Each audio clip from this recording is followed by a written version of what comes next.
In this video, we will be comparing the 2023-2024 NFL standings to the 2022-23 NFL standings because there are some differences, both within each conference and just overall. First of all, starting off last year, you had a much stronger AFC East. You had the Bills, who were a 13-3 team. There was a canceled game against the Cincinnati Bengals. Dolphins were 9-8, Patriots were 8-9, Jets were 7-10. So all these teams were, none of them were really bad teams. I mean, they were bad teams. None of them were two horrible teams. Was this year the Bills and Dolphins at 11-6, but the Bills got division because of sweep advantage. But the Jets were held to 7-10. Patriots were constrained to 4-13. The AFC West was also a bit weaker. The Chargers plunged from 10-7 in a playoff spot to 5-12. The Raiders and Broncos last year were better this year, and they finished 8-9. Chiefs slipped from 14-3 to 11-6. AFC North is stronger. But notice how the Bengals are the ones out of the playoffs now, whereas Steelers and Browns got in. And the AFC South, again, is stronger. I mean, just looking at this. So, I don't want to go through, too many divisions, and we have the NFC to go through too. In the NFC, you could see how the big notable here is the Giants and the Commanders. Giants last year were 9-7-1, and they made the playoffs. The Commanders at 8-1, and they only barely missed out. Cowboys at 12-5, Eagles at 14-3. Whereas this year, the Cowboys at 12-5, and the Eagles at 11-6. Giants fell to 6-11. The Commanders were an abysmal 4-13. In the NFC West, the 49ers were 13-4, and the Seahawks were 9-8. Both years this year they were 12-5, but Cardinals were 4-13 with the Rams. They went from 5-12 up to 10-7. NFC North, you have a better NFC North. No team is below 7-10. Was last year the Bears at 3-14. In the NFC South, you actually have teams finish the division with winning records. So let's go through this at large. First of all, last year the AFC West had a team 14-3 in the Chiefs, and the NFC had a 14-3 team in the Philadelphia Eagles. This year there was none of that. There was exactly one 13-4 team, and that was the Baltimore Ravens. In the NFC, no team finished above 12-5. Now, I'm not totally saying that it's because the teams are worse. Last year, the Kansas City Chiefs were in a position where the Bills were 13-3. So they were, and they won their final game against the I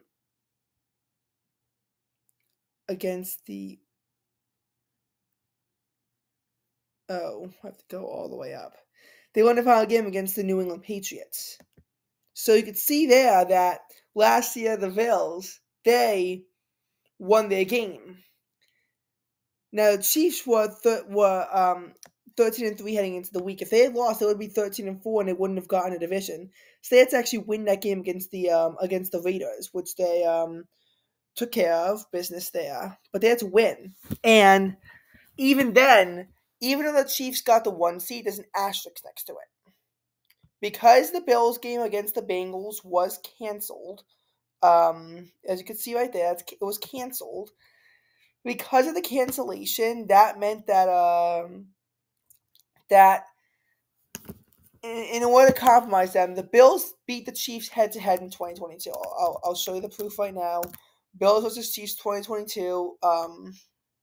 The Bills won 24-20 against the Kansas City Chiefs. They had head-to-head advantage over them.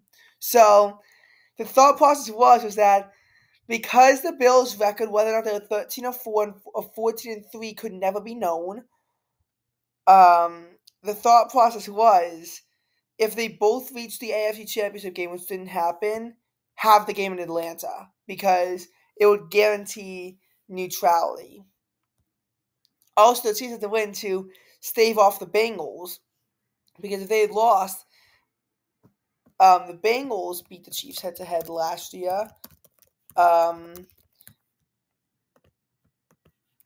the Bengals beat the Chiefs head-to-head last year, 27-24. So, obviously, you look at that, and then you have to just see how the Chiefs, they didn't want to be giving the position to the Bengals either. If they, again, it was going to be a messy situation no matter what, but the Chiefs had to win to secure the 1 seed or a phantom 1 seed because the Bills effectively jointly held the 1 seed with them.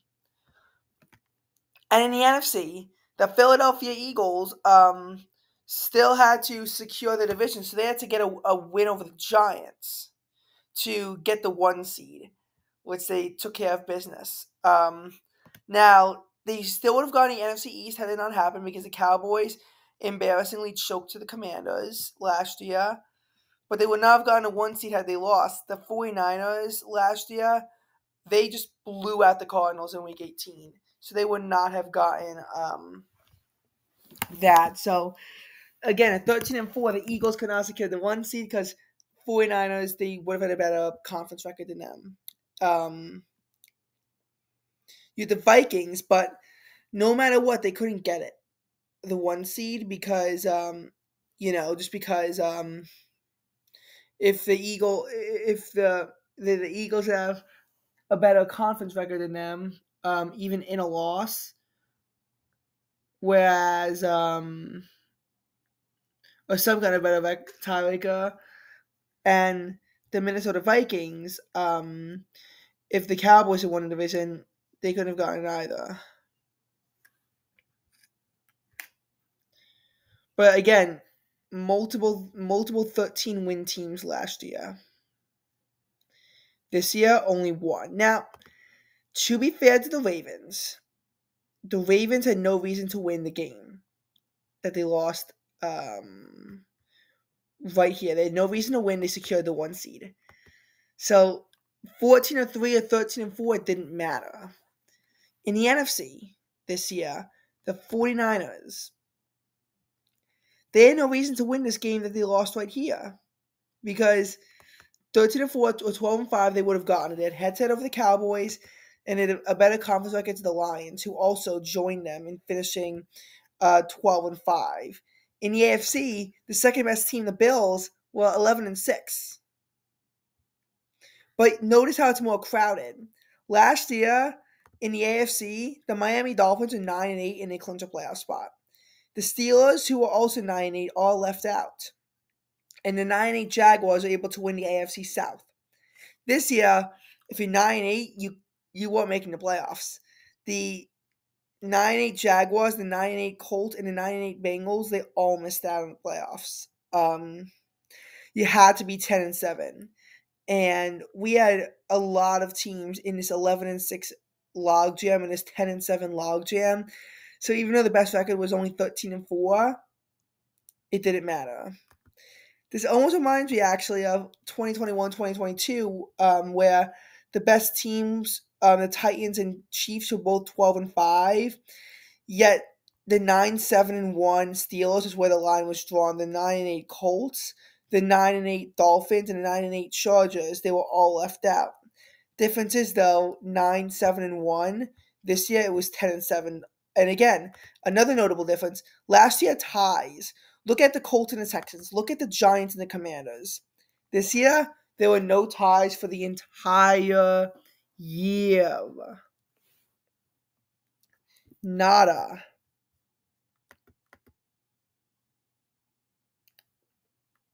None.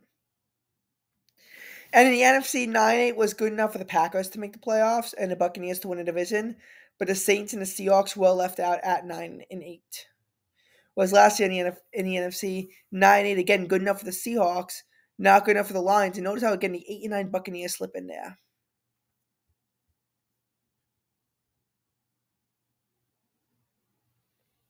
Also, look at the totally terrible teams. The Panthers last year finished 2-15 this year. Last year, the Panthers finished 7-10, which is a lot better. And also, the Carolina Panthers, The worst team was last year was the Bears at 3-14. Now, of course, you do got to analyze the Texans and how they won against the Colts, and they could have finished 2-14-1 and have gotten a number 1 overall draft pick. That game actually came down to a 2-point conversion. But